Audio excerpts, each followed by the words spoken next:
Perkenalkan, nama saya Gerard Nespotimo. Saya akan mempresentasikan resume beton bertulang, dan perencanaan metodinal balok. Yang pertama, beton. Beton merupakan bahan dari campuran antara air, semen, agregat halus, dan agregat kasar, dengan tambahan adanya rongga-rongga udara.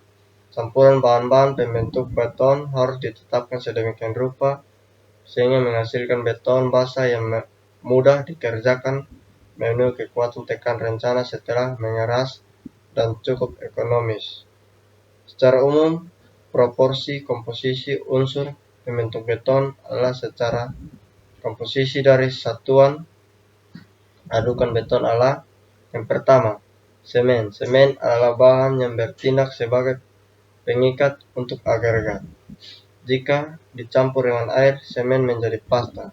Dengan proses waktu dan panas, reaksi kimia akibat campuran air dan semen menghasilkan sifat perkerasan pasta semen. Yang kedua, agregat. Agregat yaitu pasir dan kerikil merupakan bahan pengisi untuk beton yang ekonomis.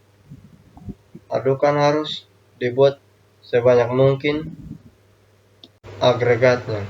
Agregat yang baik adalah yang tidak berisi kimia dengan unsur-unsur semen. Agregat halus atau pasir harus mempunyai gradasi sedemikian rupa sehingga rongga-rongga antara agregat minimum pada beton. Agregat halus mempunyai ukuran partikel maksimum lebih kurang 4 mm, sedangkan agregat kasar bagi beton umumnya mempunyai ukuran maksimum 75 mm. Yang ketiga, air adukan beton. Air yang dapat diminum dapat digunakan untuk air adukan beton, tidak berarti dapat diminum. Pada tabel dijelaskan kriteria kandungan zat kimia yang terdapat dalam air dengan batasan tingkat konsentrasi zat tertentu untuk dapat digunakan bagi adukan beton. Manfaat beton. Beton memiliki banyak manfaat yang membuatnya menjadi bahan konstruksi yang sangat populer. Berikut adalah beberapa manfaat utama beton. Yang pertama, kekuatan dan kestabilan. Beton memiliki kekuatan yang tinggi dan mampu menahan bahan berat. Hal ini membuatnya menjadi bahan yang ideal untuk konstruksi struktur yang membutuhkan kekuatan dan kestabilan seperti gedung, jembatan, dan bendungan. Yang kedua, tidak ada kerusakan biotik seperti yang terjadi pada kayu. Lubang atau garis penggerak akan muncul sehingga akan merusak integritas struktur. Jika terjadi serangan jamur, kayu cepat rusak. Yang ketiga, tahan terhadap cuaca dan lingkungan. Beton memiliki daya tahan yang baik terhadap cuaca ekstrim seperti panas, hujan, dan angin. Selain itu, beton juga tahan terhadap korosi dan serangan dari bahan kimia. Yang keempat, efisiensi energi. Beton memiliki kemampuan termal yang baik, yang berarti dapat membantu menjaga suhu dalam ruangan tetap stabil. Ini dapat mengurangi kebutuhan akan penggunaan pendingin udara atau pemanas sehingga menghemat energi. Perawatan rendah. Setelah dituang dan dipasang, memerlukan sedikit atau tanpa perawatan sama sekali. Ini dapat dalam kondisi yang baik tanpa memerlukan lapisan pelindung atau perawatan dengan bahan kimia apapun. Yang keenam, estetika dan fleksibilitas desain.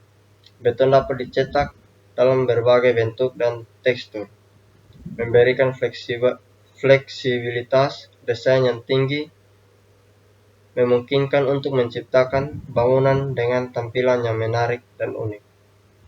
Yang ketujuh, biaya efektif. Beton adalah bahan yang relatif murah dan tersedia secara luas. Selain itu, beton memiliki masa pakai yang lama dan membutuhkan sedikit perawatan, sehingga dapat mengurangi biaya pemeliharaan jangka panjang. Yang kedelapan, berfungsi dengan baik untuk konstruksi bawah air. Dibandingkan dengan kayu dan baja, beton adalah solusi untuk konstruksi bawah air yang tahan terhadap efek kontak air yang konstan.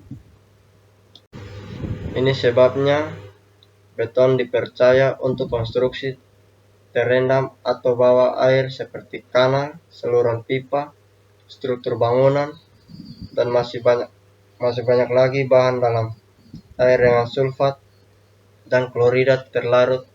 Bahan beton tanpa bertahan lebih lama dibanding bahan lain.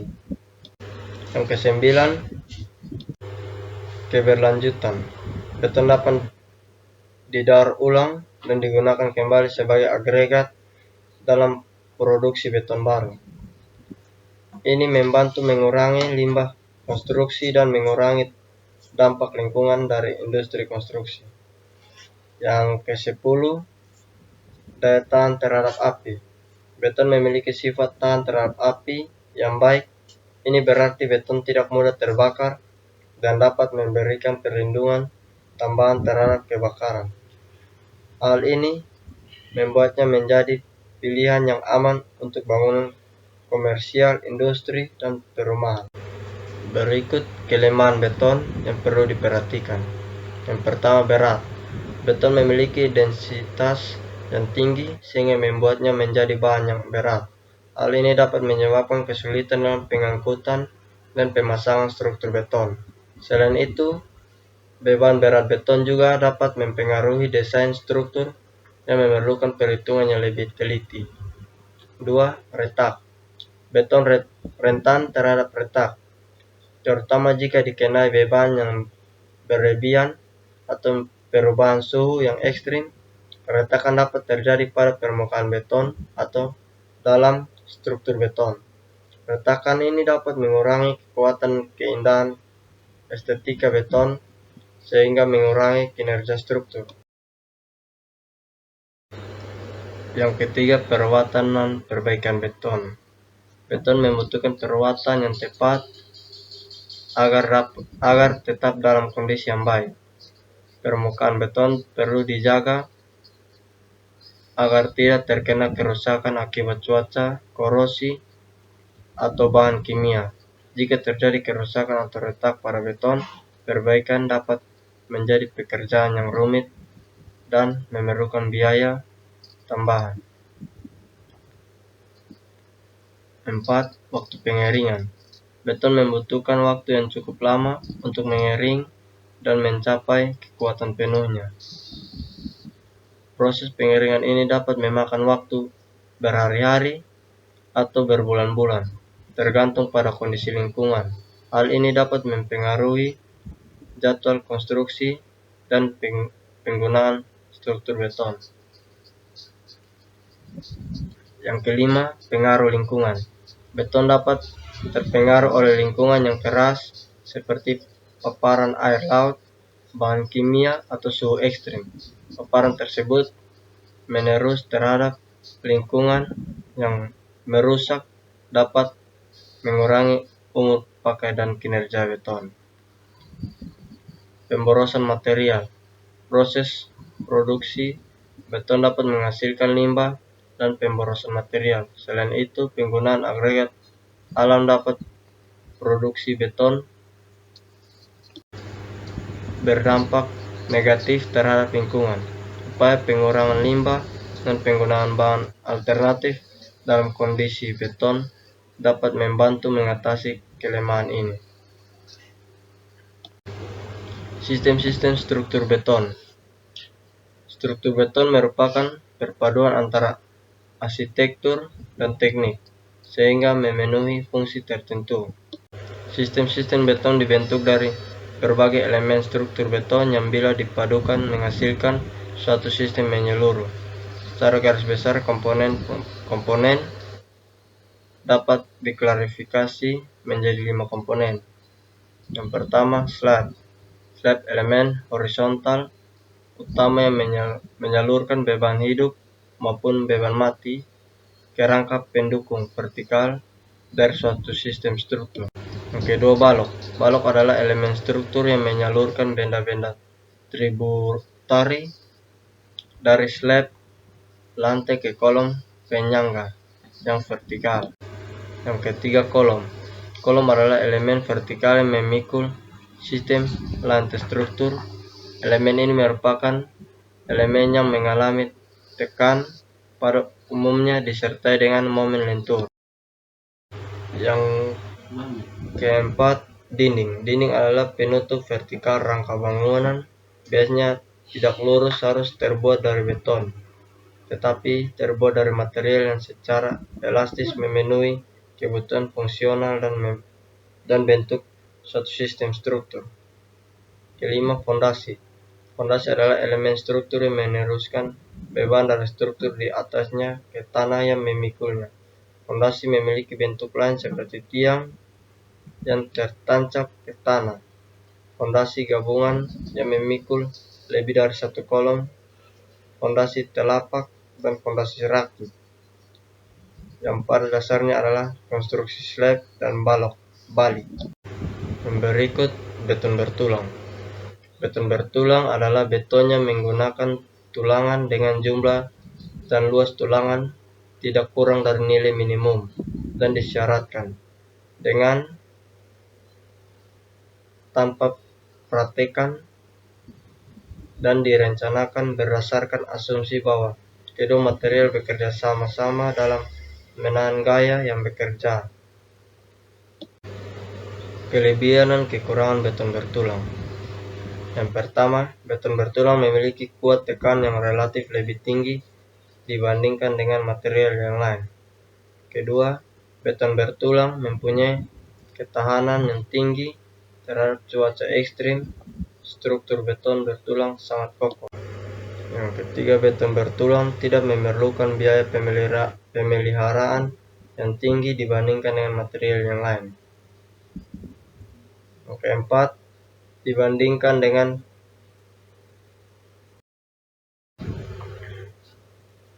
kelebihan dan kekurangan beton bertulang.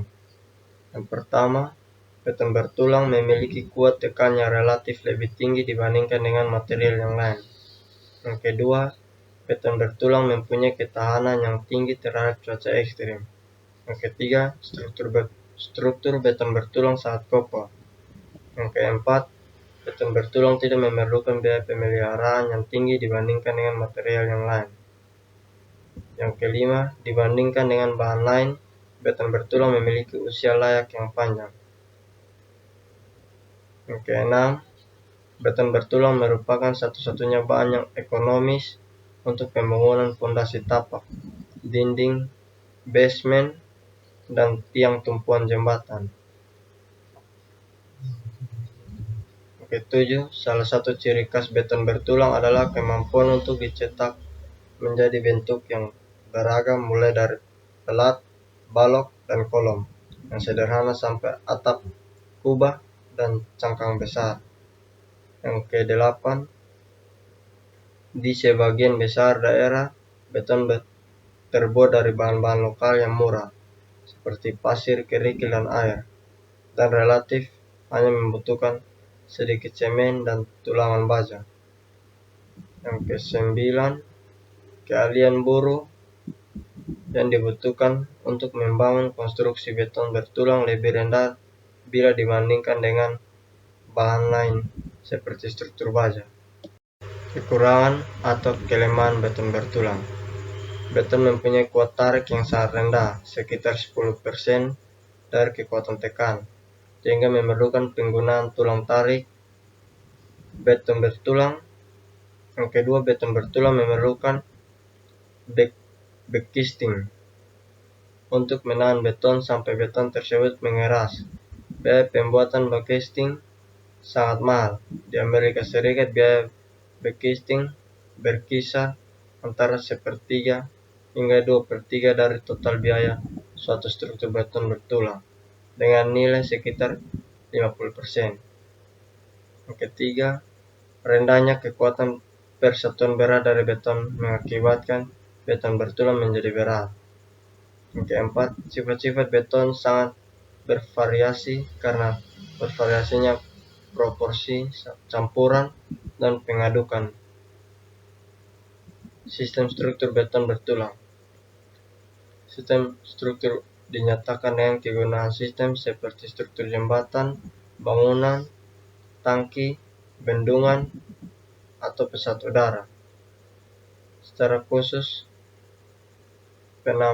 penamaan ini dibedakan dari fungsi sistem menerima beban luar. Manfaat beton bertulang. Beton bertulang menggabungkan keunggulan beton dan baja tulangan, sehingga memiliki sejumlah manfaat dan signifikan dalam konstruksi.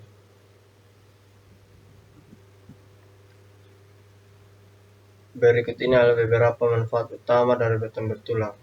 Yang pertama, kekuatan kestabilan.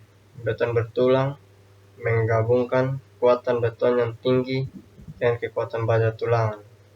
Yang kedua, daya tahan terhadap gaya tarik. Beton memiliki kelemahan dalam menahan gaya tarik, tetapi dengan adanya baja tulangan, daya tahan terhadap gaya tarik dapat ditingkatkan secara signifikan. Yang ketiga, ketahanan terhadap gempa bumi. Beton bertulang memiliki kemampuan yang baik dalam menahan gempa bumi. Yang keempat, fleksibilitas desain. Beton bertulang dapat dicetak dengan berbagai bentuk dan ukuran, memberikan fleksibilitas desain yang tinggi. Yang kelima, daya tahan terhadap api. Beton bertulang memiliki sifat tahan terhadap api yang baik. Baja tulangan dalam beton bertulang tidak terbakar dan membantu melindungi beton dan kerusakan akibat panas. B. Efektif. Beton bertulang merupakan pilihan yang relatif ekonomis dalam jangka panjang. Kekuatan geser dan penularan geser. Balok beton bertulang pada keadaan runtuh karena geser sangat berbeda dengan keruntuhan karena lentur. Balok dengan keruntuhan geser umumnya tanpa adanya perintah awal untuk perilaku kegagalan getas.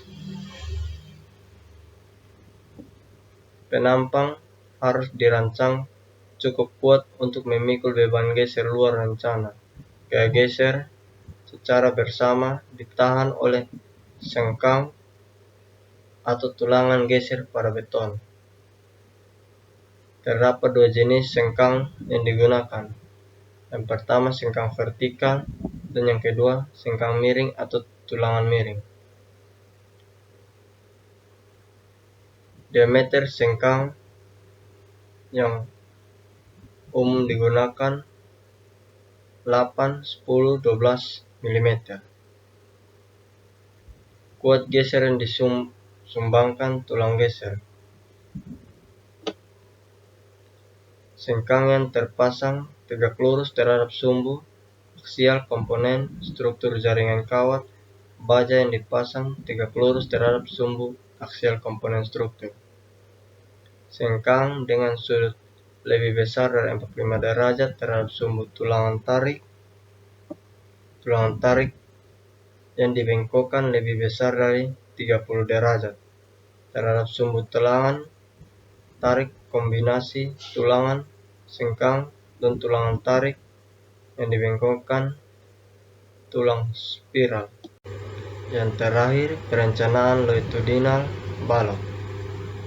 Tulangan longitudinal terdapat beberapa macam material yang biasanya dipakai pada tulangan longitudinal, contohnya seperti baja dan bambu. Namun baja merupakan material yang saat ini cepat habis dan tidak dapat diperbaharui. Oleh karena itu, banyak sekali penelitian yang membuktikan bahwa tulangan bambu dan menggantikan baja.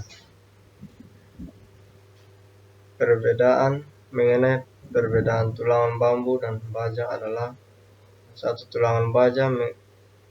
Penggunaan baja sebagai tulangan adalah hal yang sering dilakukan oleh banyak orang. Hal ini dikarenakan tulangan ini mudah dan produksi dalam jumlah banyak, tidak mudah terbakar, tidak menyerap air, dan banyak lagi kelebihan lainnya.